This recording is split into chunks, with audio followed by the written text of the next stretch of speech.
This dictation from Progressive Exercise 14. Ready? Start.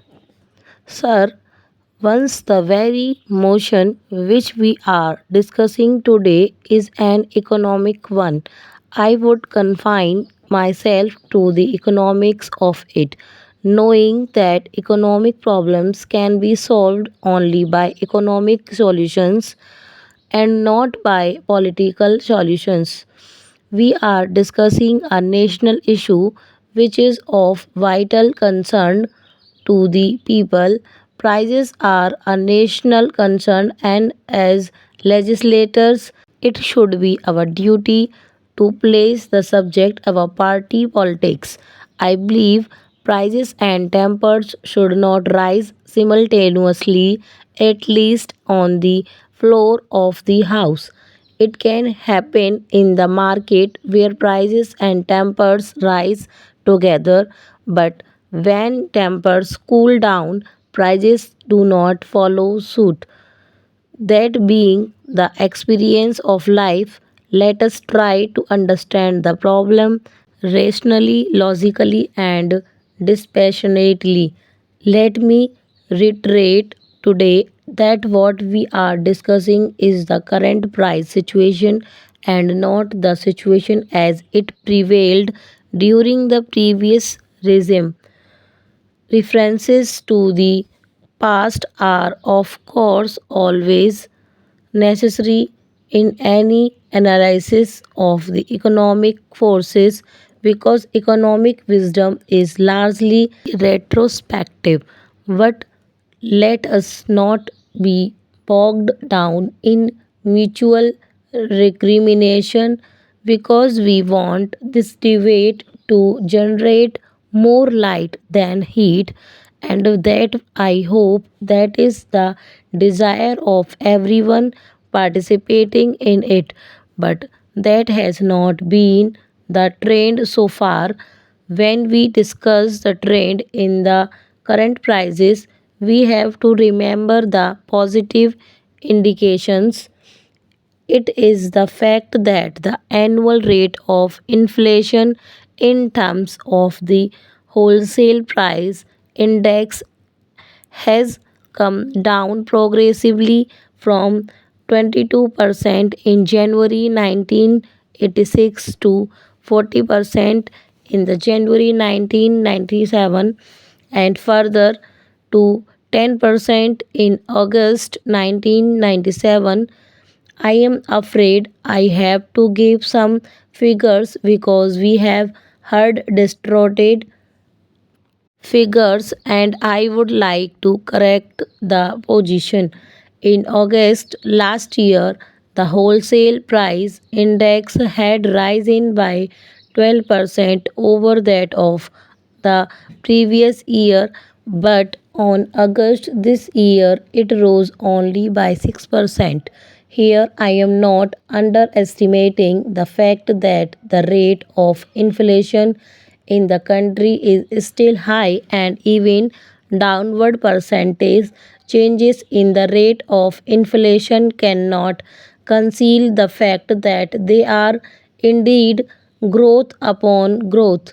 The finance minister said this year that the prices would soon hit the a plateau, but hitting a plateau is not enough. Para. We have to ensure that after reaching a plateau, the prices actually slide downhill. I shall not extensively dwell on the contributory factors of price rise because as I said earlier, this is not occasion for mutual recrimination. But if one objectively analyzes the factors responsible for the massive price rise, I am sure many of members sitting in the position will agree with me that you cannot evade responsibility for this entirely. The largest bungling with public finances and the total breakdown in infrastructure has been of the greatest tragedies in our economic life, and the shadow of that is still with us today. I shall also not go into the global factors such as the progressive rise in the prices of crude and also rise in the prices of other commodities which we have to essentially import. Para. These are factors on which we have little control. However, we must consider the relative weightage of these factors on the general price rise. The changes are already visible during the current financial year.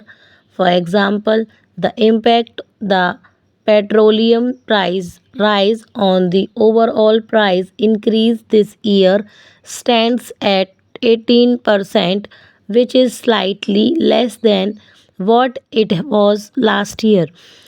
There has been a substantial fall in the contribution of sugar and Gur, it was just about 2% this year in contrast to as high as 39% last year.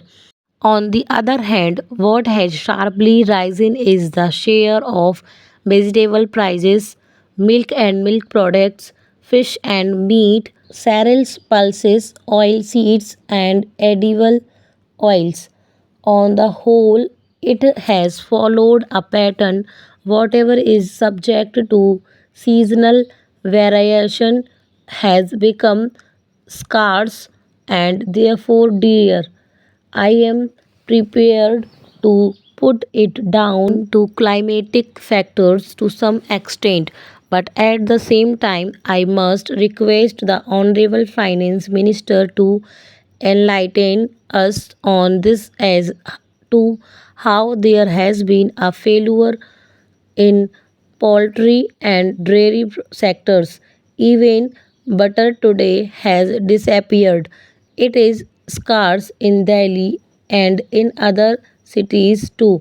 We would like you to enlighten us as to why such a situation has risen. There are other confusing issues. We are told by the Agriculture Ministry that there has been a good sugarcane crop this year. If that has been so, why are we importing 2 lakh tons of sugar this year? We are fortunate that the agriculture minister is sitting here. I would like him to enlighten us on this point. I hope that finance minister will bridge this small information gap. Let me go to the main strategies that are being applied by the government. Stop.